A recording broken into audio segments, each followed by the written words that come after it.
All right. Shalom, shalom.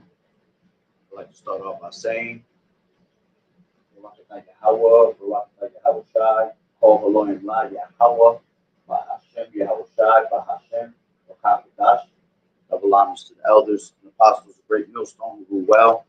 Blessings and salutations to the hopeful elect that's scattered abroad, the Akim and the Aquat that's listening in.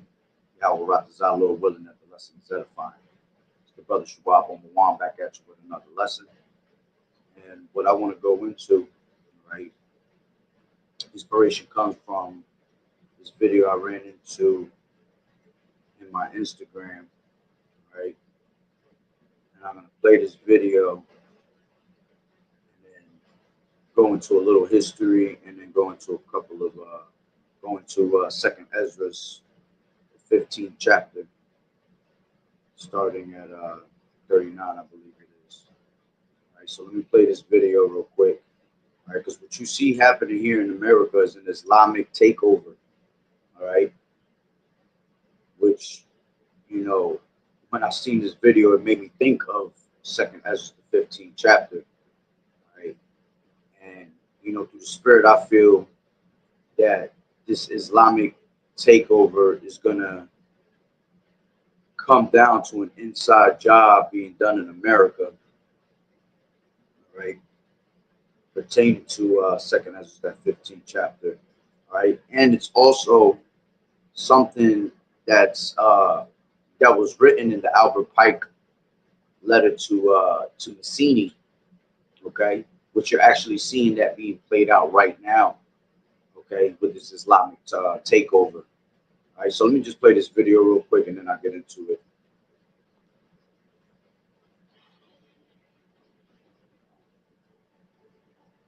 All right.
Right. So it says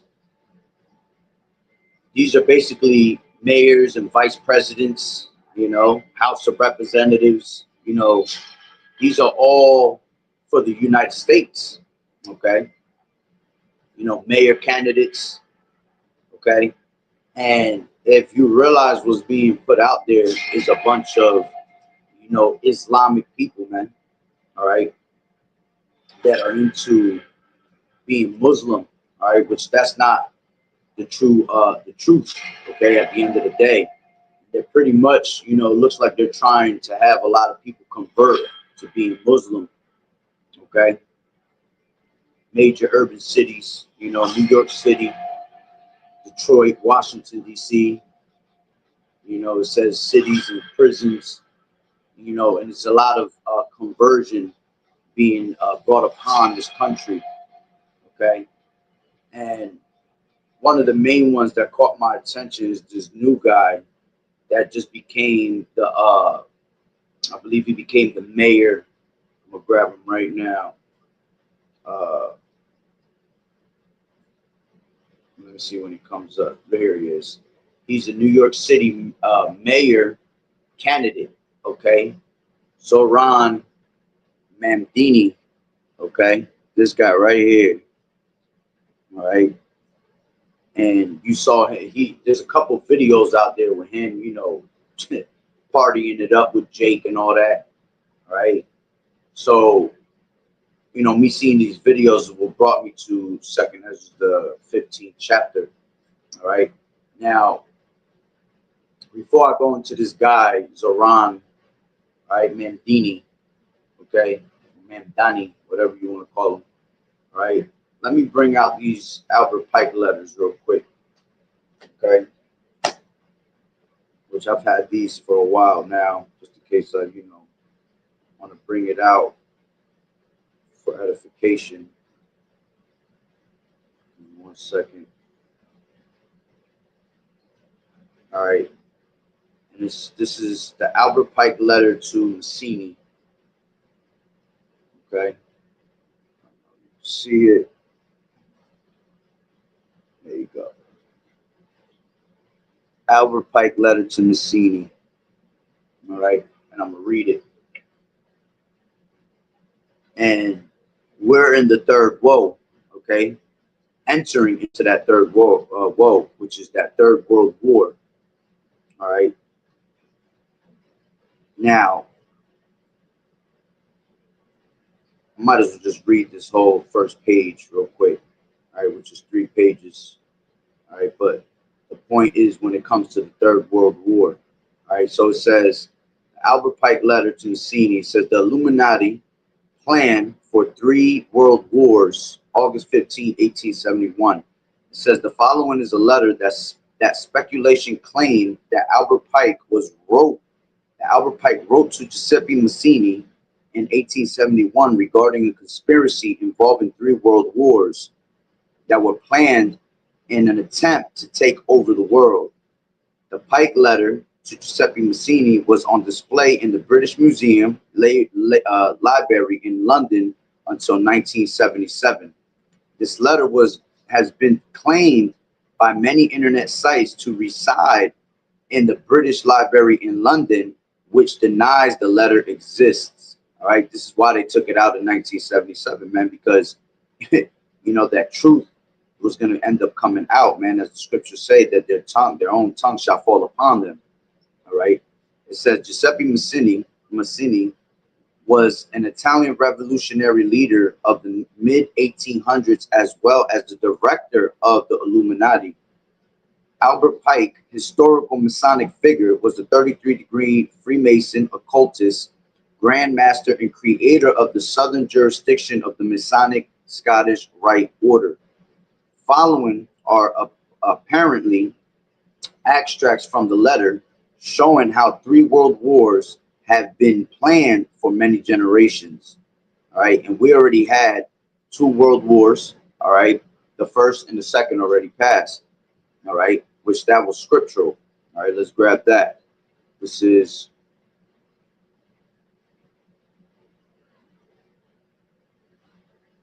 one second. This is Revelations.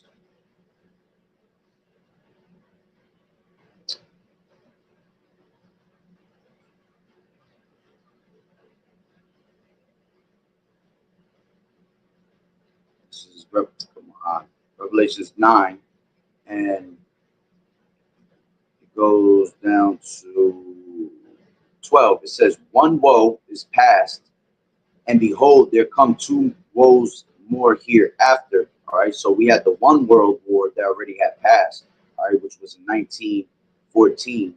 Okay, which this Revelations 9 is speaking of the First World War. All right, when you're breaking it down.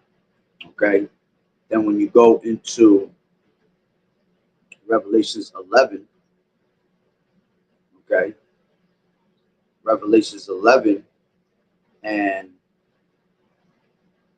14, it says, "The second woe is past, and behold, the third woe cometh quickly." All right, so the scriptures speak about 3 world wars. All right, so it's no coincidence that these devils, all right, wrote a letter to each other.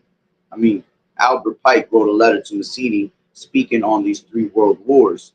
All right, so with that being said, let me finish this letter. All right, it says the First World War must be brought about in order to permit the Illuminati to overthrow the power of the Tsars in Russia and of making that country a fortress of atheistic communism.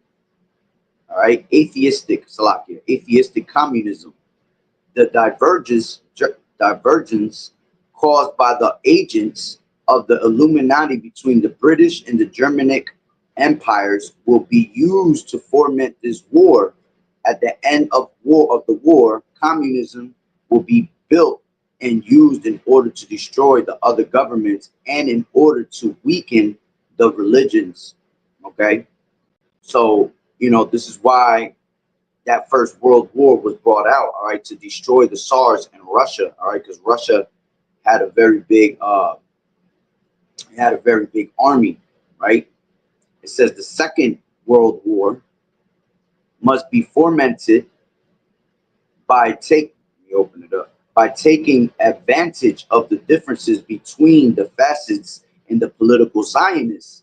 This war must be brought about so that the Nazism is destroyed and that the political Zionism be strong enough to institute a sovereign state of Israel in Palestine, all right, which eventually that came about, all right, in 1948, all right, they actually made that official, okay, with the Balfour Declaration, all right, so their job was to take out these Nazis basically in the Second World War, because also the Nazis had a very big army, okay, and this is why you had basically Adolf Hitler, was trying to basically kill off, a lot of these people, man, all right, because they knew, all right, he knew that those weren't the real Jews, man, and he's seen what they were trying to do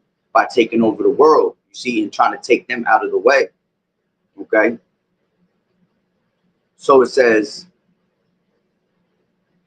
during the Second World War, international communism must become strong enough in order to balance Christendom, which would be then restrained and held in check until the time when we would need it for the final social cataclysm. All right, which that final social cataclysm is happening right now. Okay, we're in effect. It says the Third World War must be fomented by taking advantage of the differences caused by the agent of the Illuminati between the political Zionists and the leaders of the Islamic world. Okay, does it sound familiar? All right, you see that all these Islamic people are being brought into power here in the United States. All right, and this is the reason why, because it's all set up, all right, for this World War III. All right, you have a certain agenda behind it. Okay, so it says, Salakia, it says the war must be conducted in such a way that Islam, the Muslim Arabic world, and political Zionism, the state of Israel, mutually destroy each other. You see, and this is why you have all that war going on by the Levant. You see, they're pretty much trying to sit there and destroy each other. All right, which this was all orchestrated. All right, since 1871, man. All right, it says, meanwhile, the other nations, once more divided on this issue, will be constrained to fight to the point of complete physical, moral, spiritual, and economical exhaustion. All right, it says, we shall unleash the nihilists and the atheists. All right, which you have a lot of nihilists being brought up now in these times, man.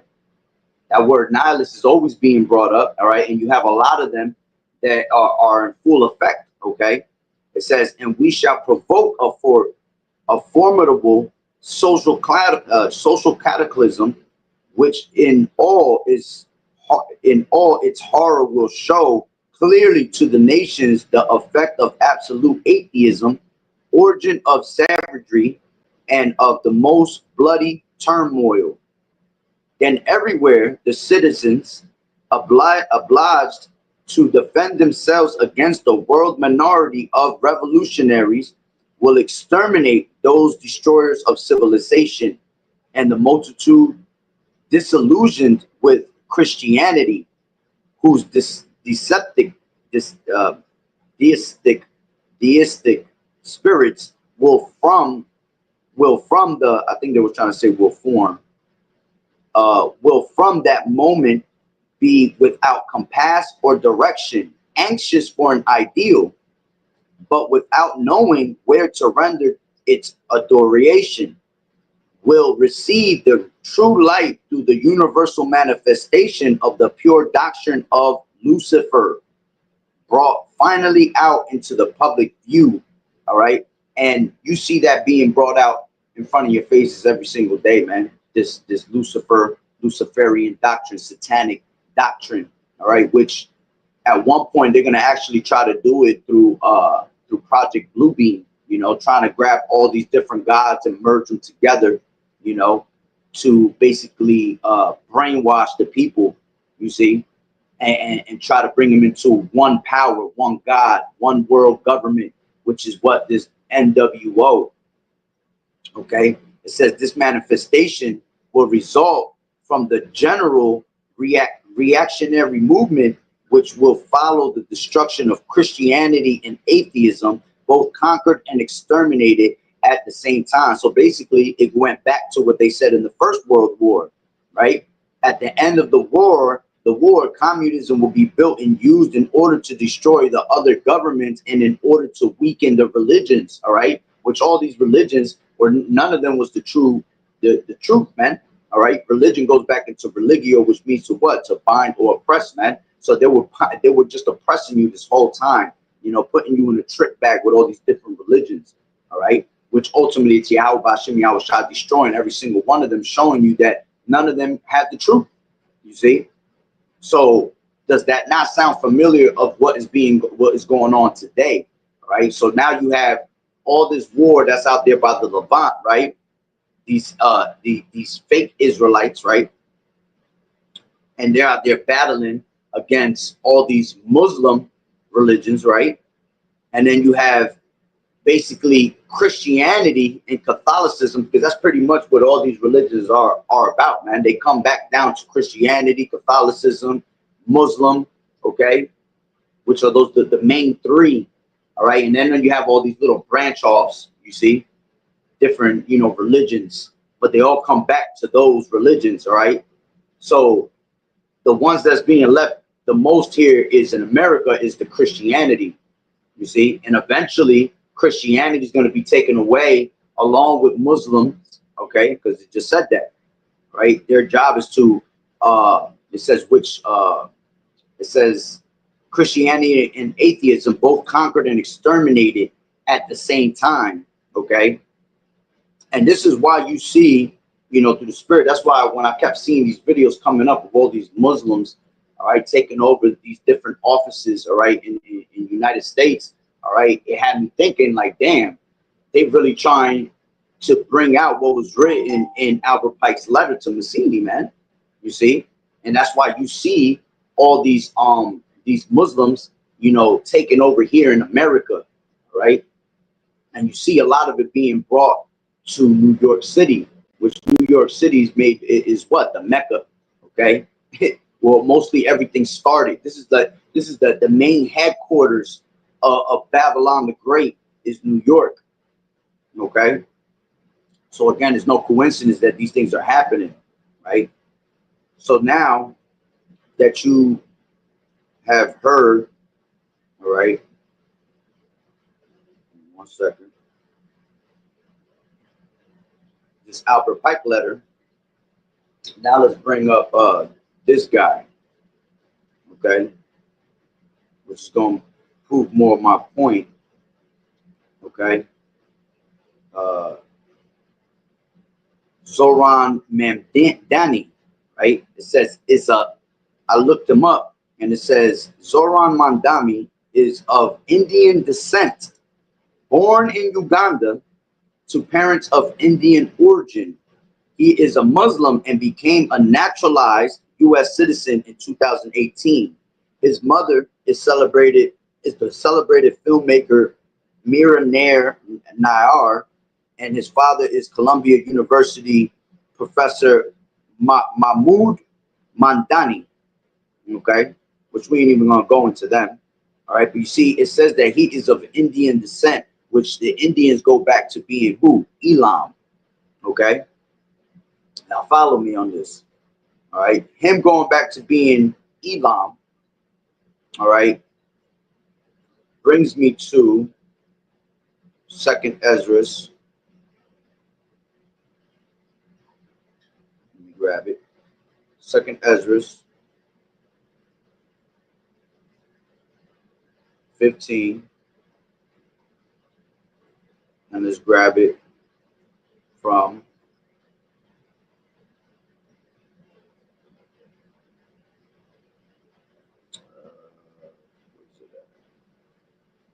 we're going to start from 28.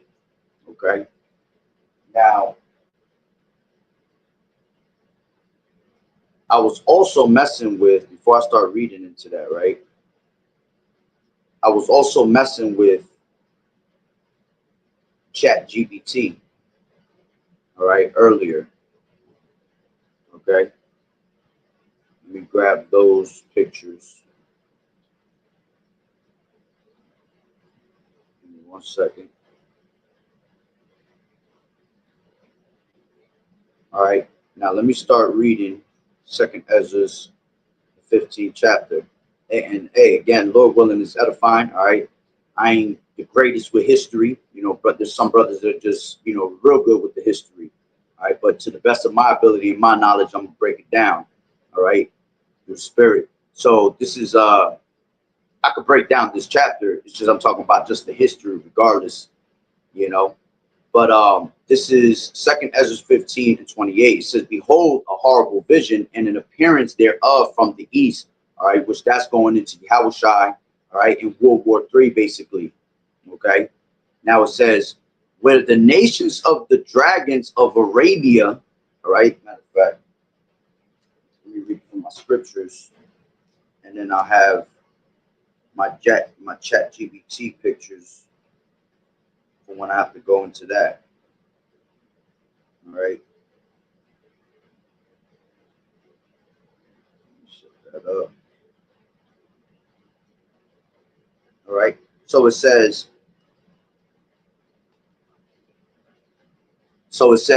"Where the nations of the dragons of Arabia shall come out with many chariots, and the multitude of them shall be carried as the wind upon the earth, that all they which hear them may fear and tremble." Okay. So where the nations of the dragons of Arabia is talking about these Arabs, right? Now it says shall come out with many chariots, with mixed armies at the end of the day. All right. So you have to understand that these Persians, these Iranians, they all go back, which is going to go down more. It says also the Carmanians, rage and wrath, shall go forth as the wild boars of the wood, and with great power shall they come and join battle with them, and shall waste a portion of the land of the Assyrians. Okay. Now these Carmanians, right, go into your modern day Iranians. Okay.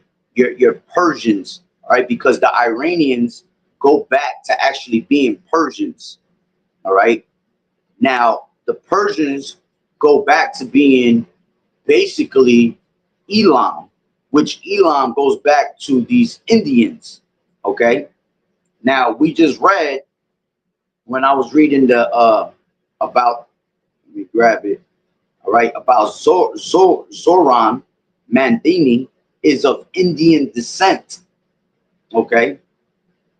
Now to prove that, right, you can go into,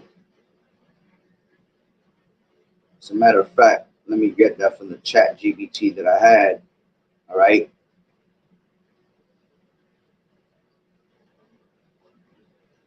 Hold on, I have a couple. There's different parts that I screenshotted. I'm just going to try to get more to the main parts, so I don't have to do so much reading. Okay. I was asking Chat GBT, obviously, like I said, these Iranians go back to being Persians. All right. When it was speaking of the dragons of Arabia, it's talking about Arabs, all right, and then all these different mixed armies around that area. Okay, so you also have, when I kept going into chat GBT, it kept saying it was trying to go around it. It didn't want to say it fully, but you got to play with the chat a little bit, you know, to try to get your answers. All right. So I kept trying to ask it if the Persians go back to being from India, okay, being Elam basically. All right. And it kept trying to say that it wasn't, but it was saying that it was more like their cousins, that their roots come back from that. All right. Which, let me just grab a couple parts that said it. All right. This is, let me see. I had asked it, does India descend from Iranians and Persians? It's an excellent and very thoughtful question. The relationship between India, Iran, and the Persians is a fascinating one that touches on both linguistic and genetic history. The short answer is India and Iran share deep ancient roots, but they are distinct peoples who branched from common ancestral Indo-Iranian group rather than one descended directly from the other.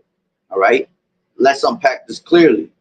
Okay, because you had, when you read, let me grab that real quick. This is Esther. All right, 1:1. Okay, it says, now it came to pass in the days of Ahasuerus, right? Ahasuerus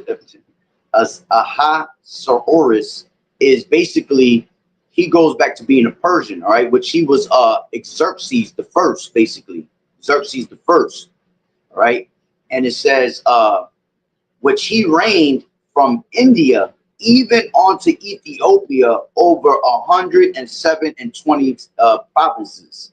Okay, so Ahasuerus, I always say that name. Let's just say Xerxes, right? Xerxes the first, all right. He reigned from India onto Ethiopia.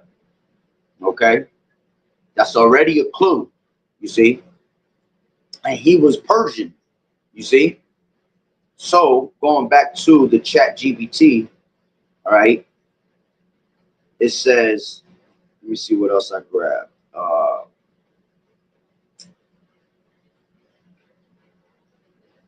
There's a part where it says ancient civilizations. It says the peoples of India and Iran have interacted and enriched each other's languages, arts, and cultures over the millennia.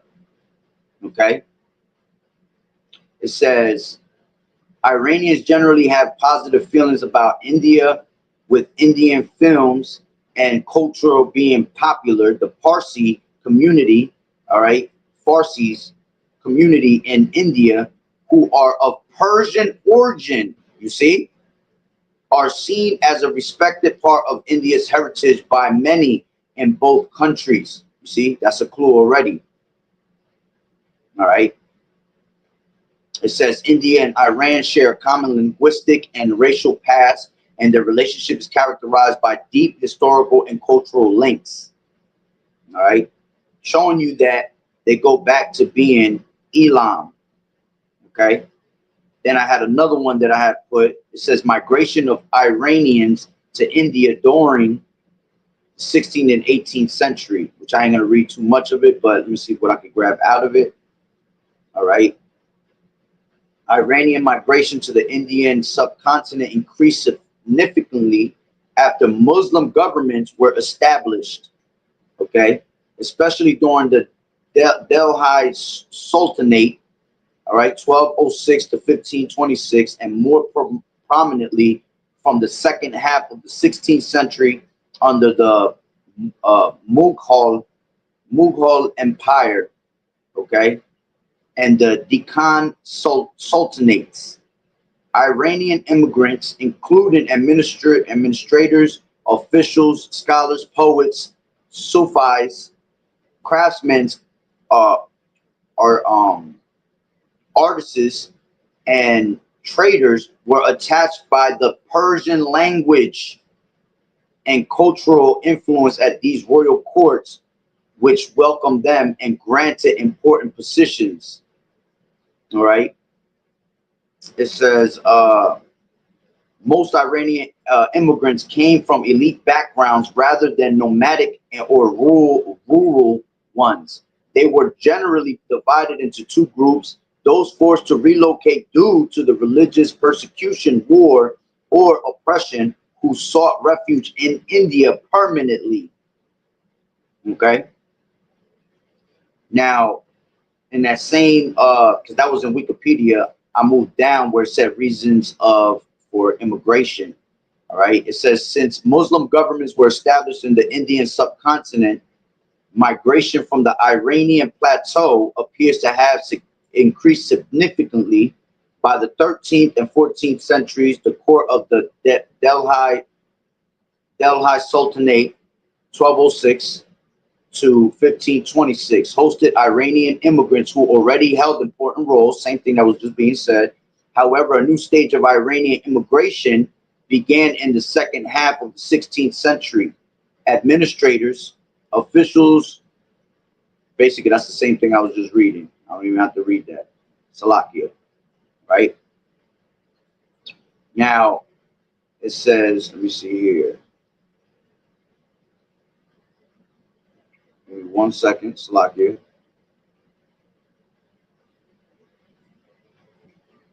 Okay, so it says Iranian immigrants were generally divided into two groups. The first group consisted of immigrants who had been forced to relocate due to the religious persecution, war, or oppression.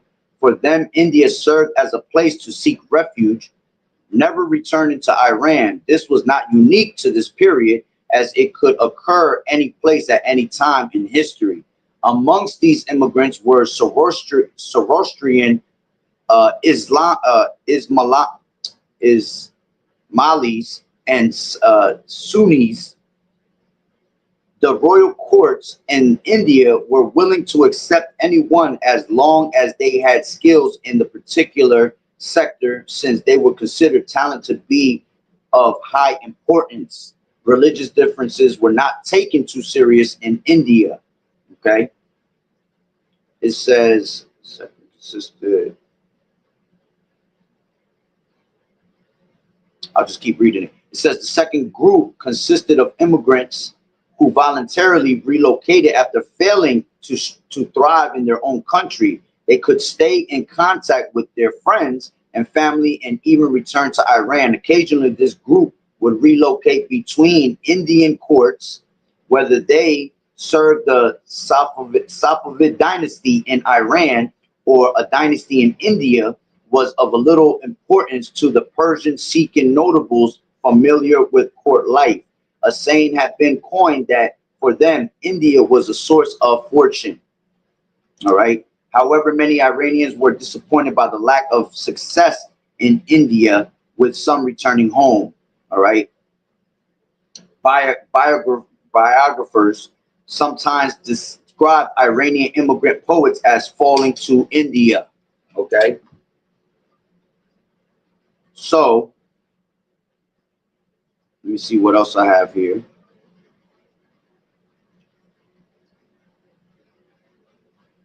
Give me 1 second.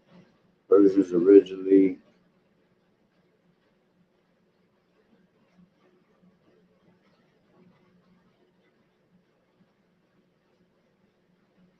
Give me 1 second, Salaki. Bear with me.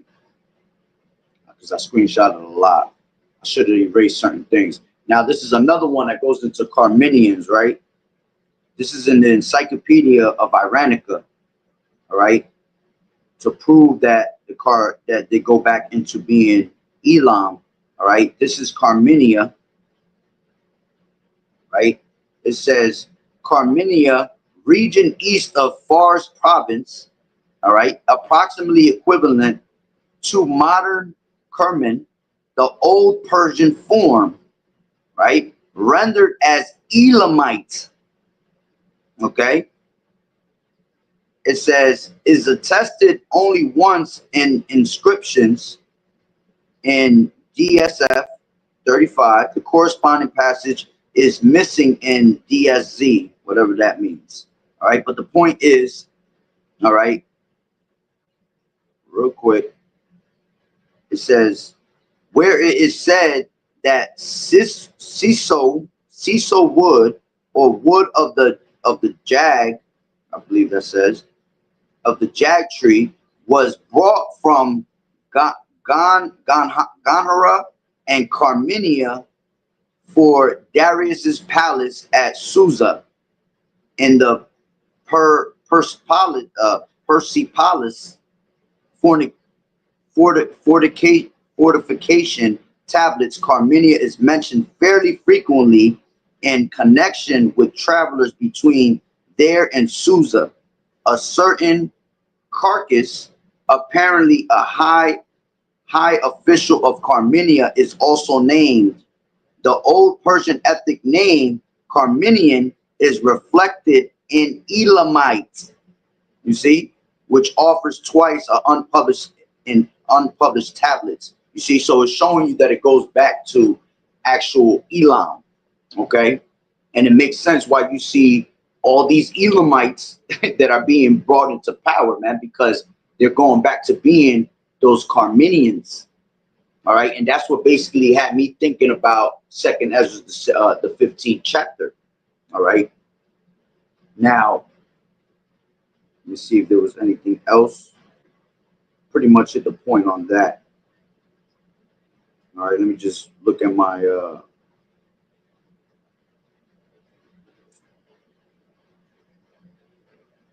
okay, there we go.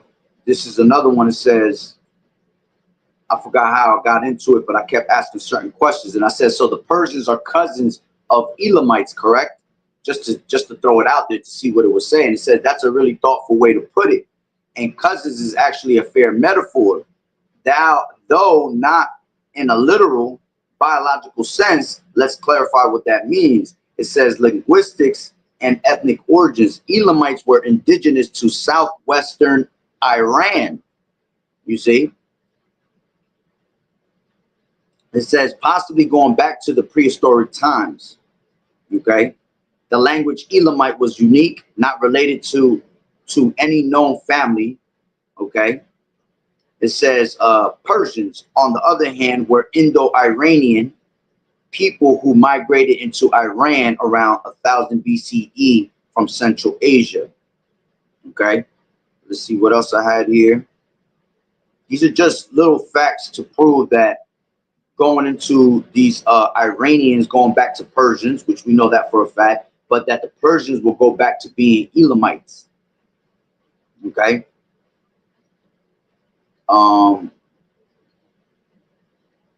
Yeah, see, this is it says cultural and historical relationship. However, once the Persians settled in what used to be Elamite territory, they inherited and absorbed much of Elam's civilization. Elamite cities like Susa became Persian capitals, and the Elamite language was still used for administration under early Persian kings. The Persians respected Elam's religious and artistic traditions. So while the two groups had different roots, their histories intertwined deeply. All right, which that was contradicting itself, because when I first read it, it said that they have connected roots basically in the beginning when I was reading the chat GPT. Okay. As a matter of fact, look, it says in the biblical and historical context, the Bible lists Elam as one of the sons of Shem, all right, which was true, a Semitic lineage, while Persia ain't listed because it rose much later. You see, because the names changed within over time. Ancient peoples in the Near East often saw nations as extended families. So in that symbolic sense, you could say Persians became the cultural heirs or distant cousins of Elam. You see?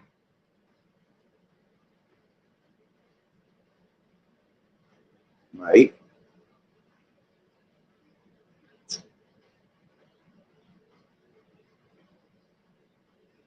It says, in short, Persians and the Elamites weren't biological or linguistic cousins, but they were cultural cousins, living in the same land and shaping each other's legacies over time.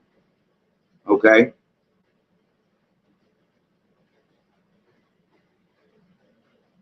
Um,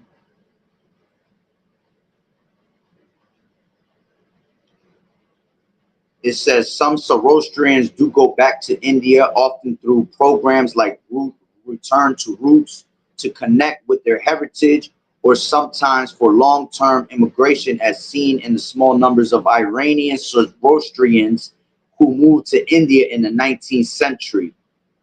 The vast majority of the Zoroastrians in India are Parsis, descendants of Persian immigrants who fled to India 1,000 years ago to escape religious persecution. Okay, so there's no need for me to go on anymore about that. Okay,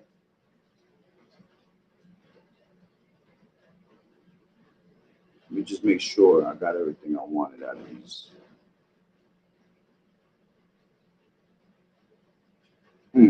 This is it says right here, because I had brought up, I put in the chat GPT Esther 1 and 1, right?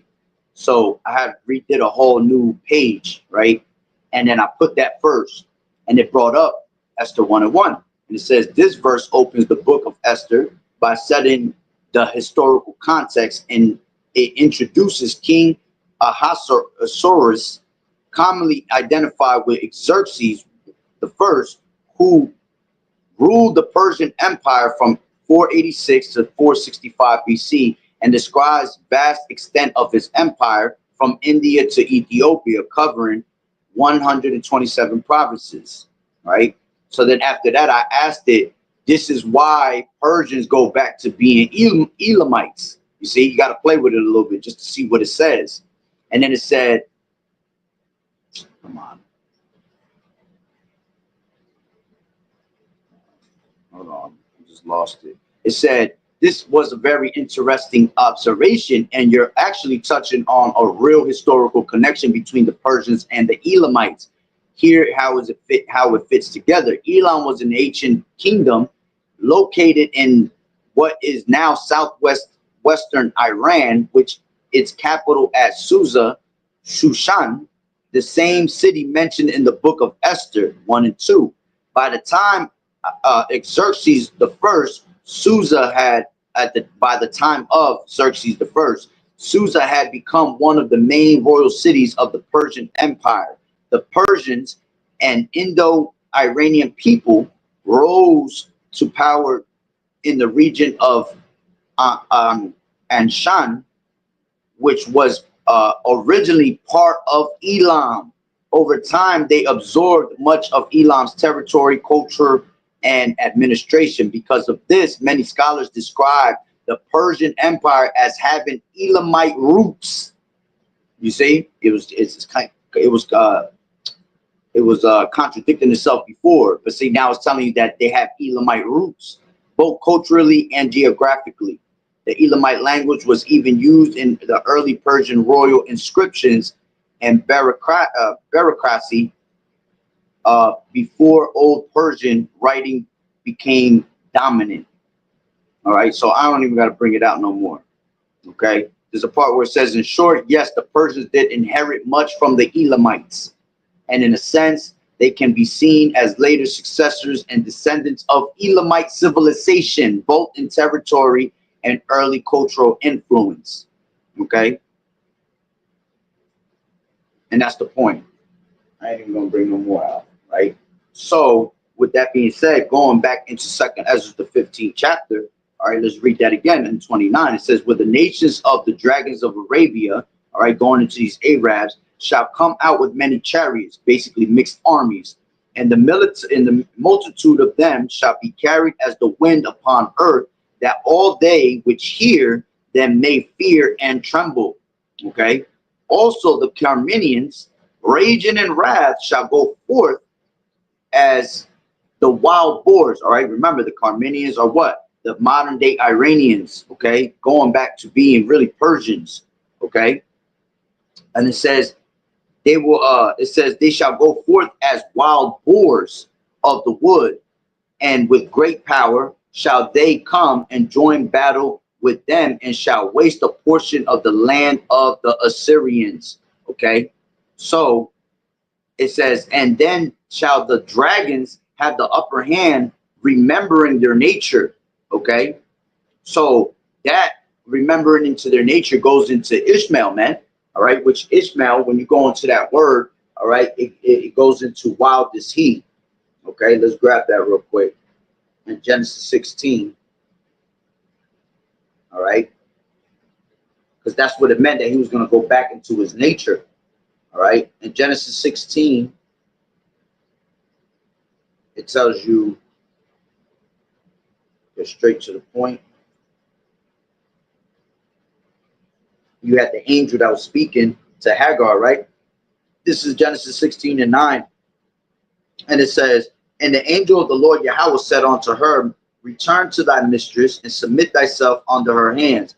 And the angel of the Lord Yahweh said unto her, I will multiply thy seed exceedingly, that it shall not be numbered for multitude. And the angel of the Lord Yahweh said unto her, behold, thou art with child, and shalt bear a son, and shalt call his name Ishmael, because the Lord Yahweh has heard thy affliction. Okay, when you go into that word Ishmael, all right, in the linear, let's see if it even says it in the linear. If not, I'll just grab it.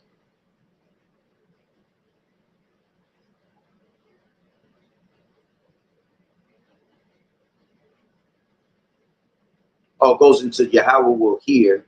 Okay, but I believe in here it says differently. Let me grab it from the book. It's a lot here.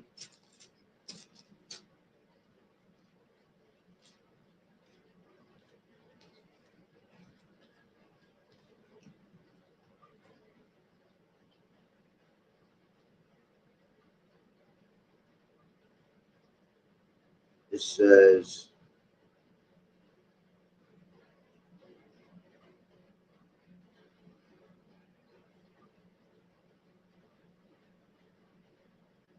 no, Ishmael is Yahweh shall hear. Okay, because the Lord has heard thy affliction, and he, oh, that's what it is. 12, it says, and he will be a wild man, his hand will be against every man, and every man's hand against him, and he shall dwell in the presence of all his brethren. You see, he's a wild man. Okay, wild to see, basically going to that nature. That's why you see these damn Ishmaelites, man. They be blowing themselves up, these Arabs and all that, man. They be blowing themselves up in these churches and things like that, because he's a wild guy. He's a wild boy. Okay.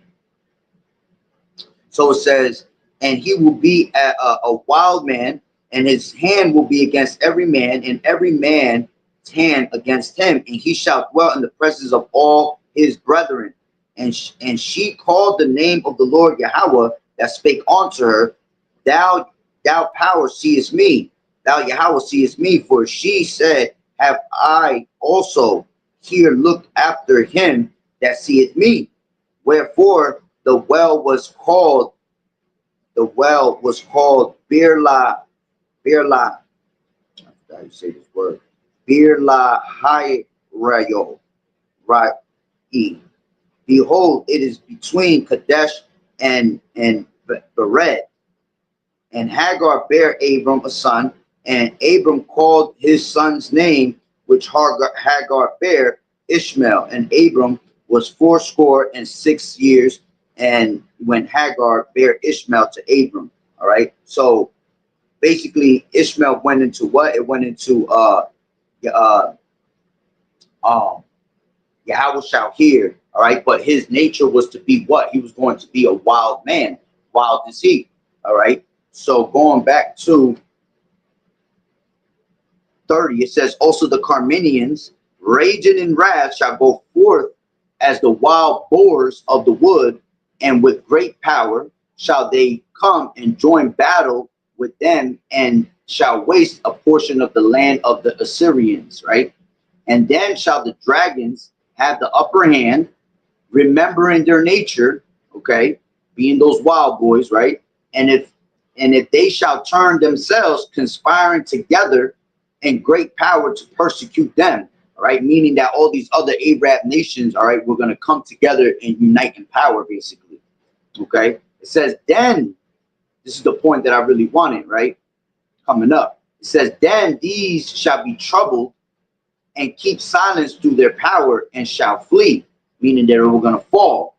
And then it says, from the land of the Assyrians, which the land of Assyrians goes into America, it says, shall the enemy besiege them and consume some of them, and in their hosts shall be fear and dread and strife among their kings. You see, going into that inside job, because you see them besieging them right now. You see them besieging the land of the Assyrians right now. All of a sudden, you see all these Muslims, all these Iraqis, these Iranians, okay, these Arabs, okay, they're all coming to America, which a lot of them are what? Sleeper cells.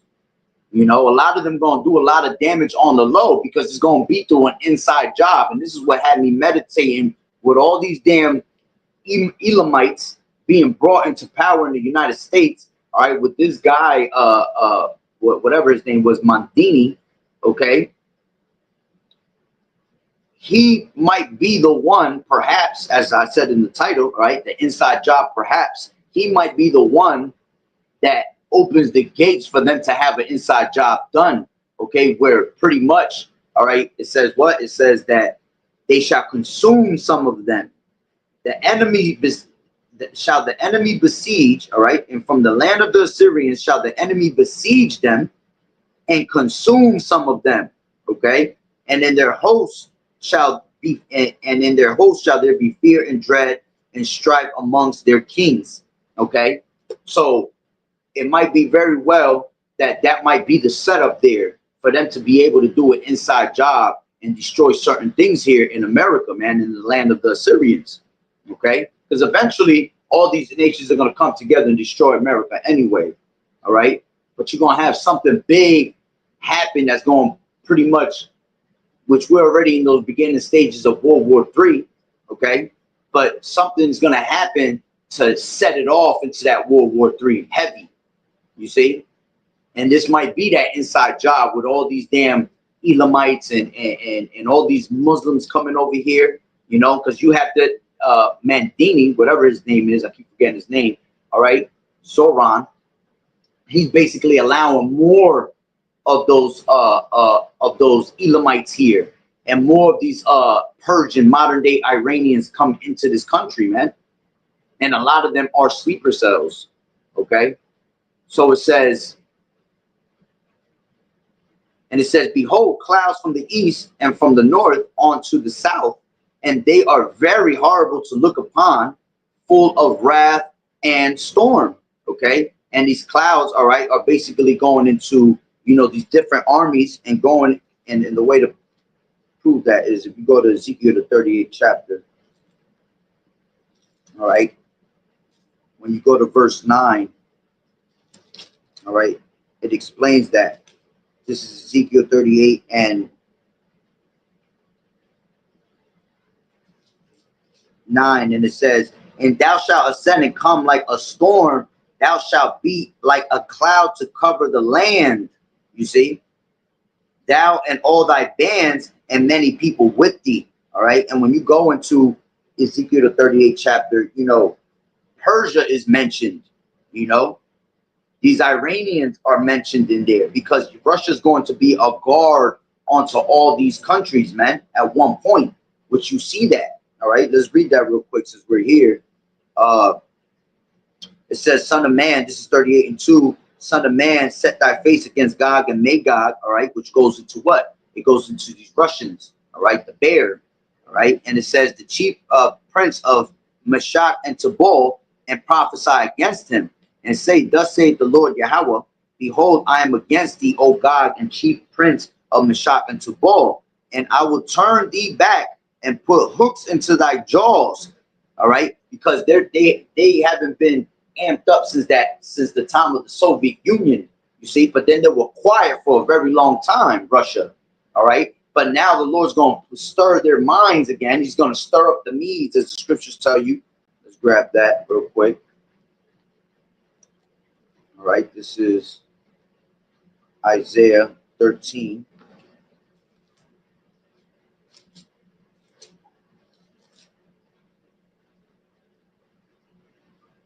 This is Isaiah 13 and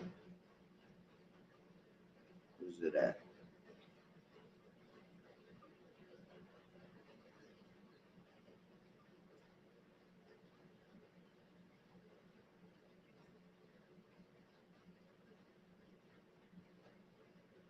Passing right by. It's a lot. Give me 1 second.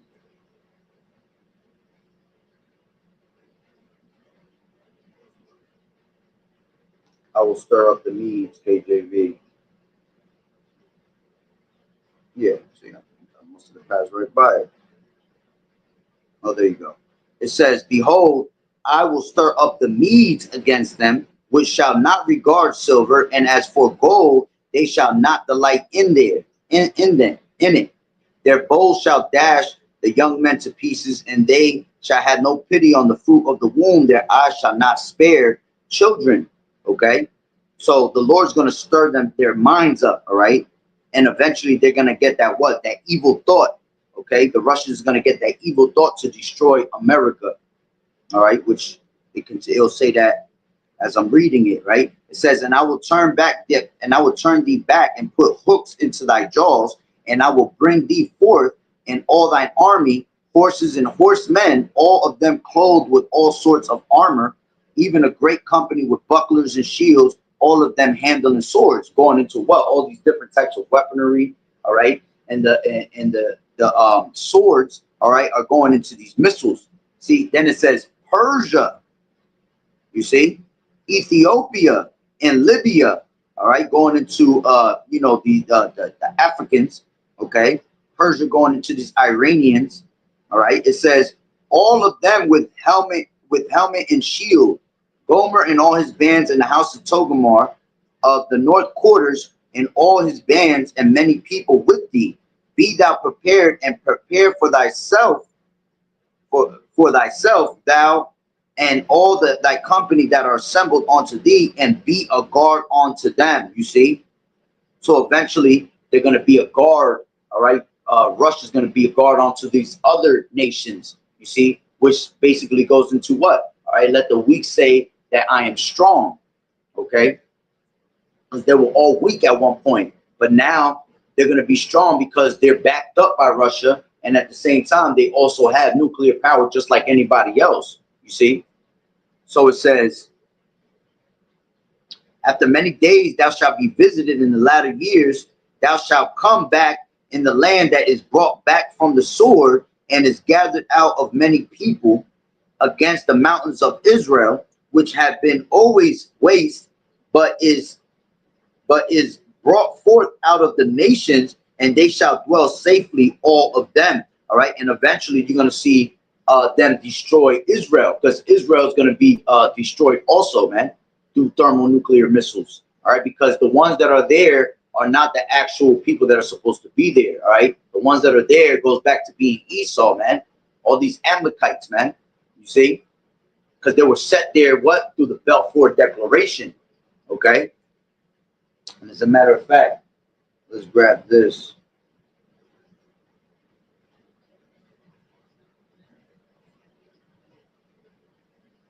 This is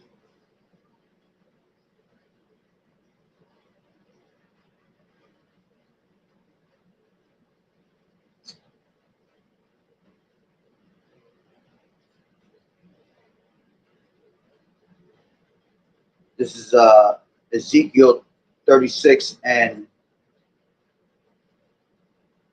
1. It says, also thou son of man, prophesy unto the mountains of Israel, and say, ye mountains of Israel, hear the word of the Lord Yahweh. Thus saith the Lord Yahweh, because the enemy has said against you, aha, even the ancient high places are ours in possession. Okay, because they're in our homeland at the end of the day, man. They're not supposed to be there, man. It says, therefore prophesy and say, thus saith the Lord Yahweh, because they have made you desolate and swallowed you up on every side. that you may be a possession unto the residue of the heathen, and ye are taken up in the lips of talkers, and are an infamy of the people. Therefore, ye mountains of Israel, hear the word of the Lord Yahweh. Thus saith the Lord Yahweh to the mountains, and to the hills, and to the rivers, and to the valleys, to the desolate wastes, and to the cities that are forsaken, which became a prey in derision to the residue of the heathen that are round about. It says, therefore, thus saith the Lord Yahweh, surely in the fire of my jealousy have I spoken against the residue of the heathen, and against all Idumea. See, going into these Edomites, which have appointed my land into their possession with joy, with the joy of all their heart, with despiteful minds, to cast it out for a prey. You see? And that was by the way of what? The Balfour Declaration. They were given that land. Okay. So back to 38 in Ezekiel. All right. Where was I? 8, it says, after many days thou shalt be visited in the latter years, thou shalt come into the land that is brought back from the sword, and is gathered out of many people, against the mountains of Israel, which have been always waste. All right. They were always going to be waste, man. All right. As a matter of fact, let me grab that, and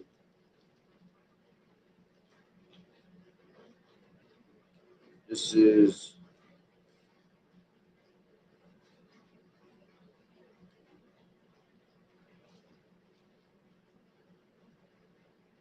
Malachi, because it was just saying that there were desolate waste. Okay. This is Malachi 3, 1 and 3. It says, and I hated Esau, and laid his mountains and his heritage waste for the dragons of the wilderness. Whereas Edom saith, we are impoverished, but we will return and build the desolate places. Thus saith the Lord Yahweh of hosts, they shall build, but I will throw down, and they shall be called, and they shall call them the border of wickedness, and the people against whom the Lord Yahweh has indignation forever. Okay.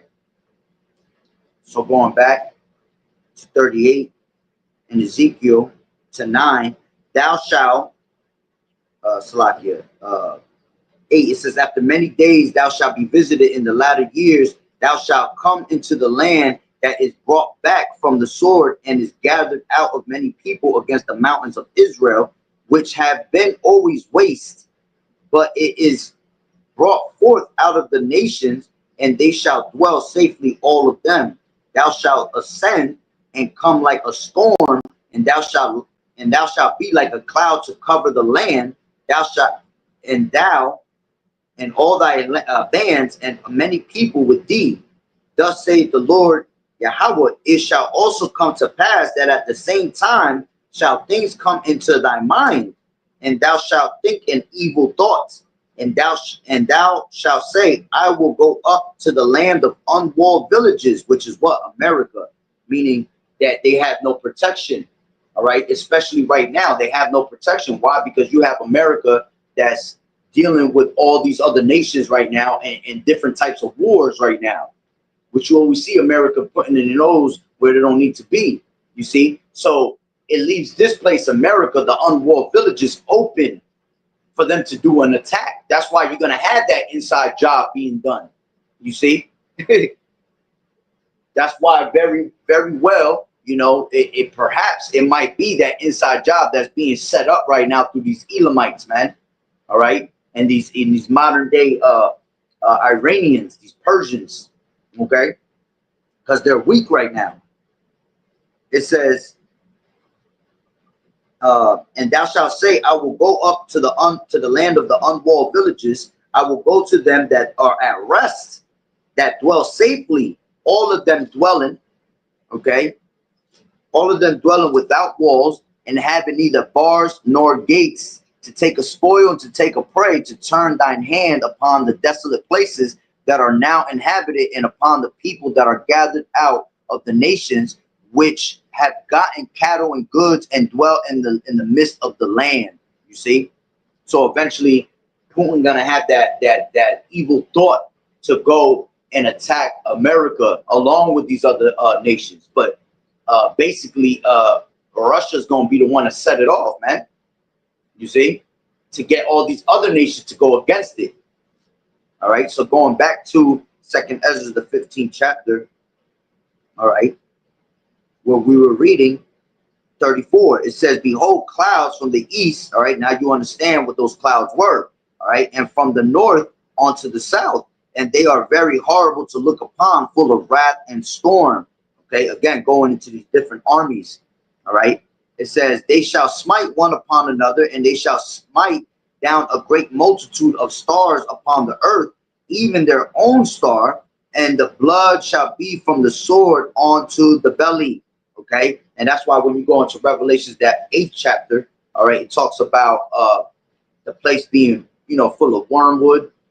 All right, because the missiles, all right, it's gonna hit it and basically destroy the waters.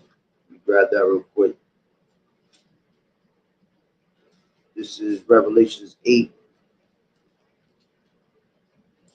and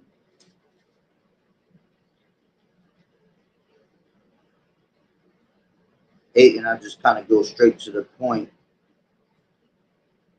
8 and 10.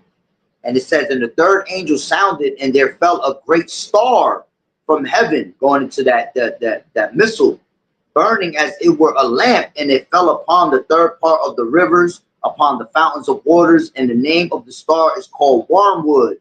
And the third part of the waters became wormwood, and many men died of the waters because they were made bitter." Okay. So going back to the 15th chapter, Second Ezra, right? And 35, "They shall smite one upon another, and they shall smite down a great multitude of stars upon the earth, even their own star, and blood shall be from the sword onto the belly, and dung of men onto the camel's hoof.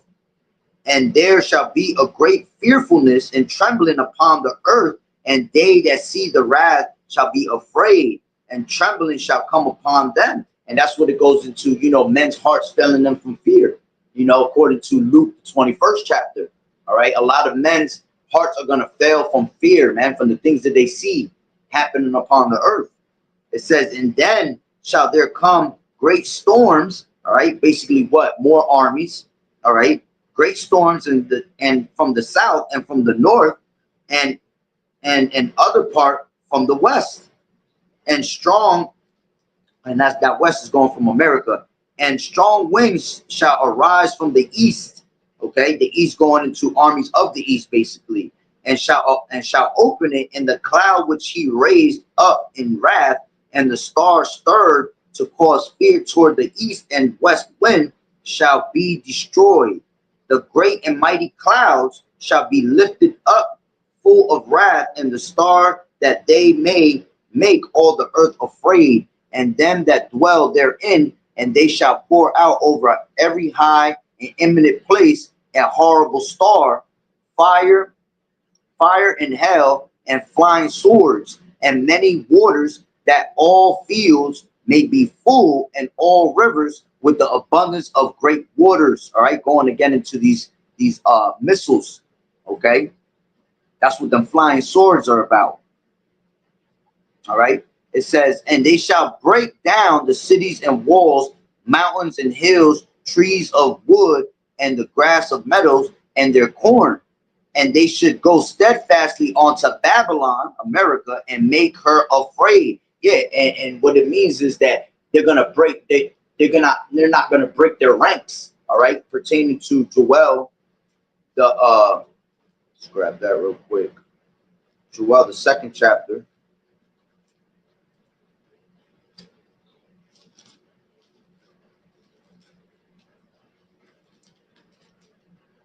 Lucky. This is Joel 2 and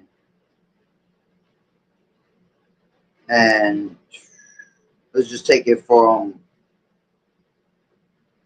2. It says, "A day of darkness and of gloominess, a day of clouds and of thick darkness, as the morning spreadeth upon the mountains, a great people and a strong, and there has not Salaka. spreading upon the mountains, a great people and a strong. There has not been over the like, neither shall be any more after it, even to the years of many generations. A fire devoureth before them, and behind them a flame burneth.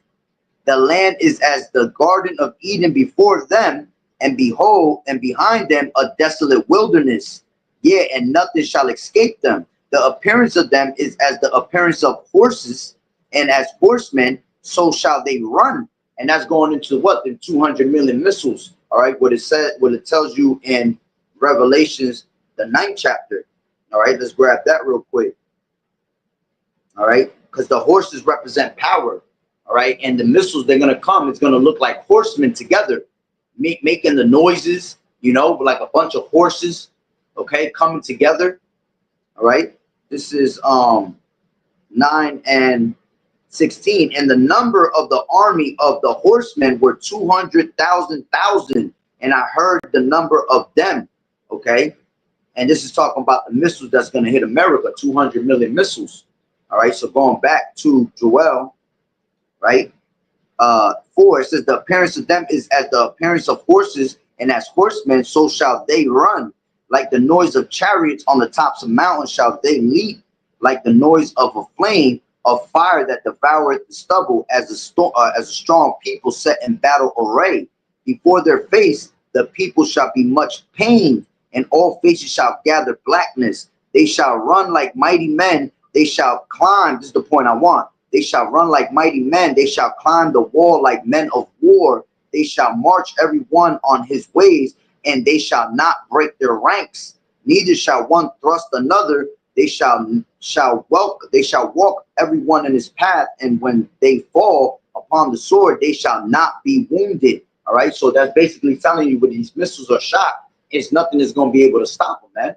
You see, they're not going to hit each other. All right, they're not going to break their ranks. They're going to go exactly where they need to go.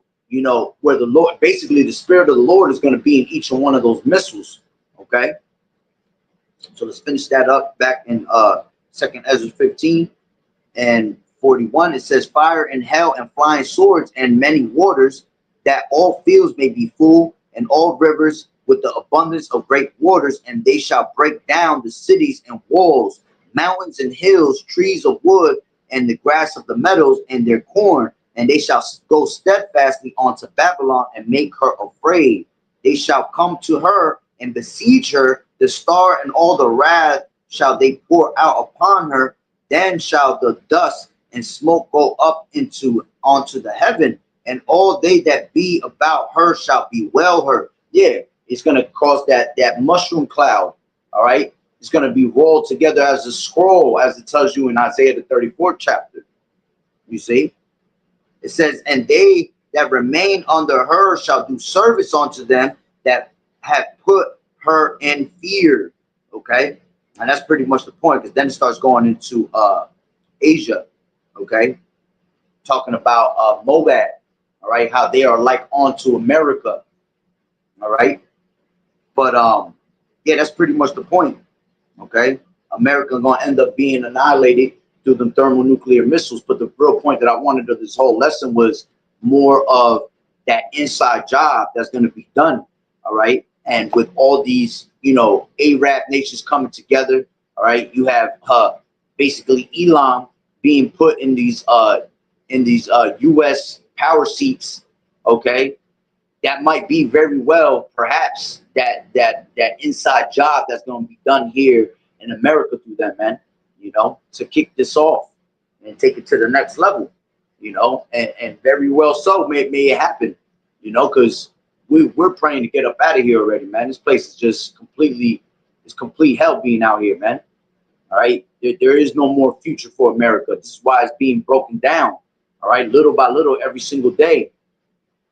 And your king, all right, your cruel Lord is the one that's setting it off for everybody, man. Because look at all the things that he's putting into place, all these laws, these draconian laws, man. You see how he's trying to, you know, how he's always trying to force war upon these other countries. You see, and this is why the scriptures say that the beast shall hate the whore. You know, even America's allies are going to end up being tired of them and coming together to destroy them, along with the rest of, Russia being a guard onto these other nations, you know. So, hey, Lord willing that the lesson was edifying, it wasn't confusion. I was just trying to bring out, certain points so you can understand why Elam, is being put in these different power seats, here in America. Here it is that this devil's using all these Elamites and all these, modern day Iranians, and has a whole bunch of sleeper cells in here, man, for a reason. It's all of Yahweh Ba'ashem Yahweh Shai. As the scriptures say, the Lord of hosts mustered the battle. He's putting them all in place where they need to be for that great day of destruction. So, Lord willing, you will edify. So, with that being said, Barakatah Yahweh, Barakatah Yahweh Shai, Kovalo and La Yahweh, Bahashem Yahweh Shai, Bahashem, Barakatah. Double honors to the elders and apostles, great millstone who well. Blessings and salutations to the hopeful elect and scattered abroad. The Akim and the Akwat that was listening in. Yahweh Rakatah, Lord willing, that the lesson was edifying. So, the next one, Shalom. So, fighting the good fight of faith, enduring as good soldiers of Yahweh Shai. Shalom.